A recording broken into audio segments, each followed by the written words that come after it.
This is Drink Wrap presented by Forever Blueshirts. I'm Jim Cerny and really pleased to be joined by the great Jeremy Schaap of ESPN to talk about his latest project, which is a really cool one, 94 Rangers centric. So first of all, Jeremy, thanks for a few minutes today and really pumped for June 4th when your doc comes out. No easy victories, the 1994 New York Rangers. No, I'm really excited. Thank you so much for having me on, Jim. You know, this is a story of a team that means a lot to so many people for obvious reasons. Some of it due to simple math, one championship in 84 years, but it's more than the story of those Rangers. As you know, it's also the story of, someone who was, I think in many ways, the ultimate Rangers fan, which is saying something. Yeah. And he was also, I think, the ultimate inspiration for this team in 94 and for subsequent and for the Rangers over the last 4 decades. And of course, I'm talking about Stephen McDonald.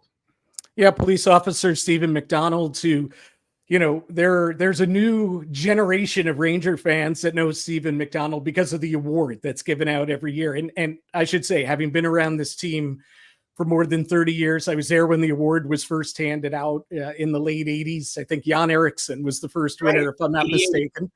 Yeah.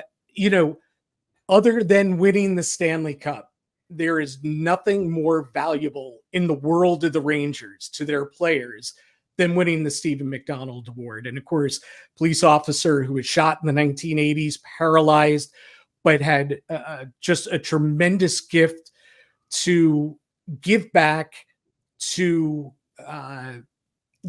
continue to lend the support to the Rangers organization, not to mention to its family and within the community and all that. So I love this project that you're doing because nobody's really tapped into this side of that championship winning team.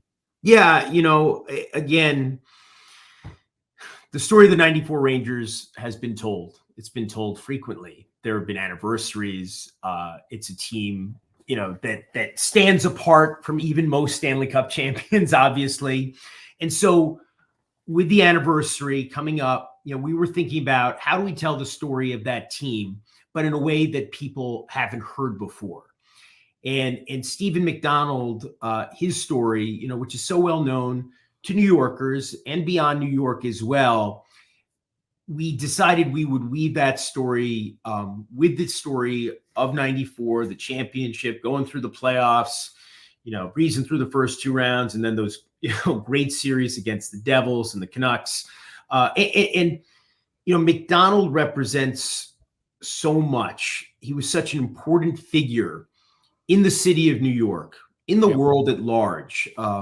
He was shot in the summer of 1986. Paralyzed. He was 29 years old at the time. In his second year on the force, he was on patrol in the northeast corner of Central Park. He was shot by a 15-year-old, Schaap Jones, and Stephen's wife, Patty Ann, was 3 months pregnant at the time. He barely survived the shooting, but he would be confined to a wheelchair for the rest of his life, respirator dependent for the rest of his life. And in early 1987, on the day that his son Connor, who's now a New York police captain, was baptized by Cardinal O'Connor at Bellevue Hospital, Patty Ann read a statement from Stephen forgiving his assailant, Schaap Jones. Yes. And that message of forgiveness and faith and peace is a message that he continued to deliver throughout the course of his life. Here in the U.S. and beyond, in conflict zones, and he went all over the city, stayed on the force, rising to first grade detective, second grade detective. Now I'm getting mixed up which rank is higher, but he was at the higher rank, and he did so much important work in the city. Michael Daly, the great columnist from the Daily News, wrote a book about Stephen McDonald, says that he's one of the guys who saved New York at that time of crisis, with his message of unity and forgiveness. And people talk about him as, I'm certainly no expert on the canonization process.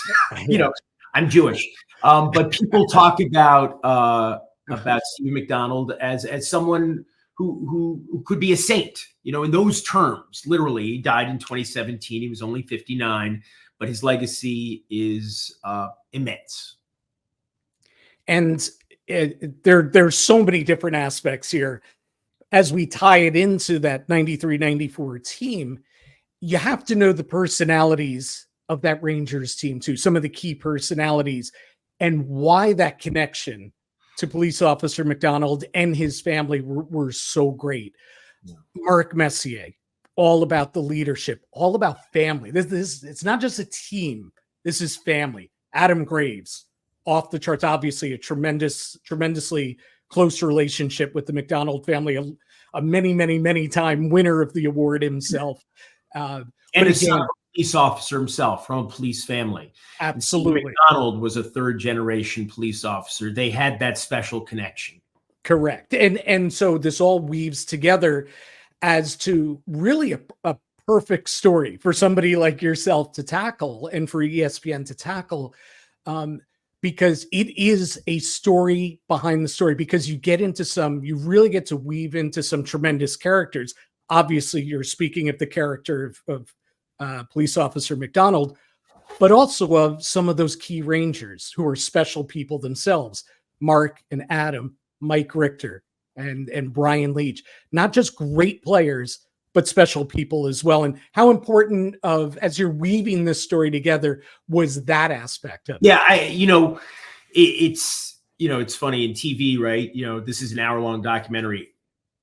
An hour on TV is an eternity compared to what you typically see a story on the news or something like that. But even an hour, it's hard to tell, this story, because there's so many elements to it. There's so many layers to it. And the touch points that we really kind of emphasize are those human connections. Adam Graves, the McDonald family, the respect that Richter and Leach and Messier had for Stephen, and how they've remained a part of the McDonald's lives, even with Stephen's death in 2017, and Connor and his mother Patty Ann presenting the Stephen McDonald Award every year, and what the presence of Stephen McDonald and Connor McDonald, who was 7 years old at the time, and he remembers everything vividly, like every shift he remembers. And so we that's another cool thing I think about this show, is that we kind of tell the story of the Rangers in that playoff run through the eyes of a 7-year-old. And a 7-year-old, who had the best seat in the garden with his dad, watching it, as history was made, and Mateau and Messier and all that stuff. And it's just it's a story about human beings in extraordinary situations under extraordinary pressure, and about love, and about the love that Rangers fans have for the team, about the love that the Rangers have for their fans, and specifically about how Stephen McDonald was an inspiration. And I think it's a special story. And it's interesting. There's a comeback, if that's the right way to put it, perspective to this as well. Stephen McDonald did not leave us at that time. He fought, and his family fought with him, for all those years up until 2017 when he did pass. But this Ranger team, that was no linear, easy path to the Stanley Cup. And I don't even just reference 93-94. Yeah. Mike Richter and I were just talking about this last week. Messier arrives 92. The easy story would have been Messier arrives, Rangers out of nowhere win the Stanley Cup. Messier wins MVP. He did. Leach wins Norris Trophy. He did. And Rangers win the Cup. Oh, they didn't. Right. Richter allowed a 100-foot goal to Ron Francis in the playoffs, and it all came undone. The next year, it imploded. Messier was booed off the ice. These are things people totally forget about because they won in 94. But yet, it's this. Right. And so much of that is parallels, the McDonald story. It was not a linear, easy story. And it wasn't for the Rangers winning that Stanley Cup either. And not just in that playoff run. And that's where, the title comes from. Stephen, when he was presenting the award, said, there are no easy victories in life. That's the way the Rangers and their fans, that's the way we like it. No easy. And that's what it's about, right? It's about the challenges, and it's about the fact that, if you win without the struggle, if you succeed without the challenges, what does it really mean? It's hollow, right? And instead, what we had in '94 and what the McDonald's experienced were different kind of victories that were made more resonant by everything that had to be overcome. Different levels, right? I'm not equating being paralyzed and respirator dependent and what Stephen McDonald had to endure with winning a trophy in hockey. But that connection between the team, his experiences, having endured, having overcome, having surmounted so much, there's no question that was inspirational and continues, I think, to be inspirational for those within the organization and on the team. And as you said, the Stephen McDonald Award is very meaningful to the team. Yeah. Hey, you have Messier, you have Graves, you have Leach, you have Richter, Neil Smith's a part of this, the McDonald family, it's the checklist. Of course, these are people you have. The one that stands out to me, because we've not heard a lot from him in recent years, partly because of his health issues, is Mike Keenan. And you got Mike Keenan to be a part of this. I don't want you to give away too many secrets of what we'll see on the debut June 4th. But if you could share a little bit about that experience, having Mike be a part of this project, and some of the things that maybe he shared as well. And he was great. And, Mike Keenan and I was a young guy in the business covering sports in New York at the time. And, it was Riley with the Knicks and it was Keenan. And I guess it was still Showalter with the Yankees. I mean, I remember 93, 94, I was working when Messier, he came to New York in October of 91. Yep. I was just out of college. I was working at Sports Illustrated, Time Life, but then I was working at New York One. So I was in all these locker rooms and clubhouses and stuff like that, and around these guys, and they're all these, legendary figures. And Keenan, certainly was a larger than life guy, right, in the game. And he had the near misses with Chicago and Philadelphia. And I did not do the interview with Mike Keenan for this project. Our director, Mike Shallow, did that one. And Keenan, it's all out there, on the table. Everything that happened, all the drama in Game 4 against the Devils, with Brian Leach sitting there on the bench through most of the game, with Mike Richter getting pulled, what was going on, what was motivating him. We talked about, he wanted to take the team to Lake Placid for a few days between Game 6 and 7 of the final against Vancouver to get them away from the distractions in New York. And I think it was Messier and also I think Lowe, who were basically like, no, we're not doing that. We're going to face the music. This is what this is all about. We're not running away. But all of that, Mike Keenan did things the Mike Keenan way. Maybe that was only going to be sustainable for a very short period of time. But I think everybody, of course, appreciates what he did in that one season. Yeah, absolutely. But it's a great get by you all to have him included in this. I wish I could take credit, but it's really our director. Well, that's why I say you all. It's a group effort. I'll take credit. Why not? Neil Smith obviously was a part of this. Bob Gakowski, you said, was a part of this as well. I'm no, curious. Bob's actually not in the doc. Oh, okay. You spoke with him, however. He called me. He heard we were doing it, and we had a long conversation about it. And it was fun for me, again, just as a guy who was in his early 20s at that time, covering sports in New York, around these guys all the time, to revisit it, and see these guys 30 years later. And Mark, of course, we work with at ESPN.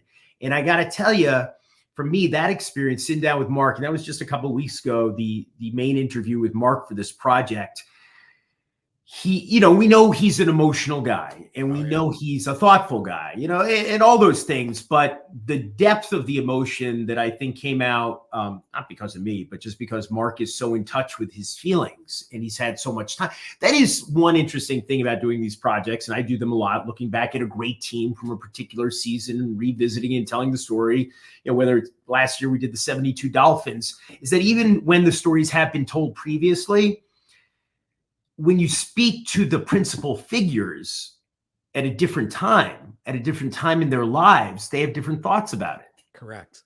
So like when I sat down, with Messier and with Graves this spring, their thinking and their perspective and their memories and, the priorities for them, all of that changes over time.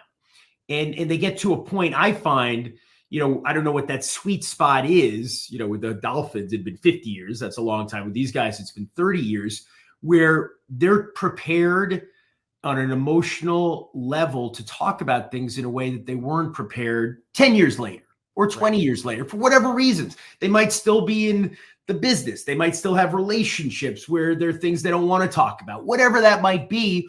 Or, I know in my life, I'm sure in your life too, that you had experiences 30 years ago that you had a certain perspective on them at that time, and now you have a different perspective, which might be informed by simply the passage of time or wisdom or forgetfulness.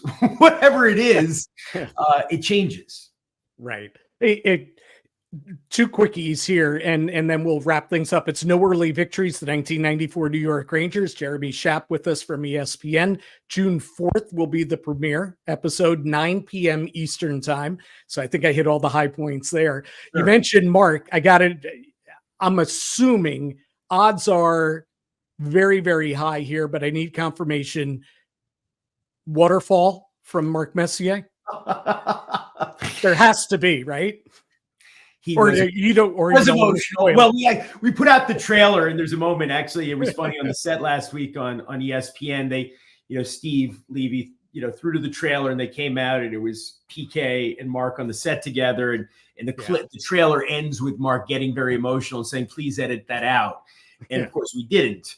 And Steve says, "Yeah, it looks like the edit machine wasn't working." He was emotional. Yes. Yeah. No great surprise. And you made a great point here as you talk to people and say we're revisiting things at this point in their lives 30 years later, whether from the McDonald family or players or Neil or Mike. Is there something that really stood out that you didn't know? Like, we know so much about 93, 94. We were there.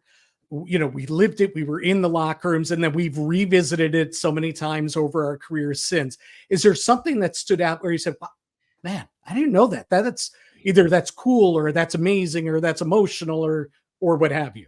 Yeah. I mean, a lot of it, especially the people who are listening and watching us right now, they know this stuff. But for me, it's the whole idea of Mark coming in, right, in October 1991. And this is a year after he's won the 5th in Edmonton without Gretzky, and he's proven everything you can possibly prove. He's 31, and he comes in, and you're thinking like Mark Messier is just going to say, all right, we're just going to kick ass, right? Like, we're going to win this. I don't care about 1940. Forget all that crap, But, he said he was scared. He didn't know. Like, there's the image of Mark Messier, the invincible, right? But he's vulnerable too. And New York's a very different place than Edmonton, right? Yeah. Where he hadn't just spent, the first 12 years of his NHL career. I'm not talking about Indianapolis and Cincinnati, but, where he was from, where he went to high school, where he grew up. And to go from Edmonton, which is about as far away, from New York, if not geographically, in terms of, what it's like as any place in the NHL to New York, and to take over the city. And it just seems so easy, when we were watching him from afar, but the pressure that he felt and how he responded. And then, as you mentioned, the fiasco that was 92, 93. Messier is just a fascinating guy in a lot of ways and one of the great leaders and winners. So that's one of the things that stand out, is that I think of him as just being this rock of confidence and indomitability. And he's a person too. No easy victories. 1994 New York Rangers, ESPN, Tuesday premiered, 9 p.m. Eastern time, or excuse me, June 4th, 9 p.m. Eastern time premiere. Jeremy Schaap, thanks for spending time with us and getting us fired up to revisit this 30 years later, but from a different lens. Jim, thank you so much. It's been great.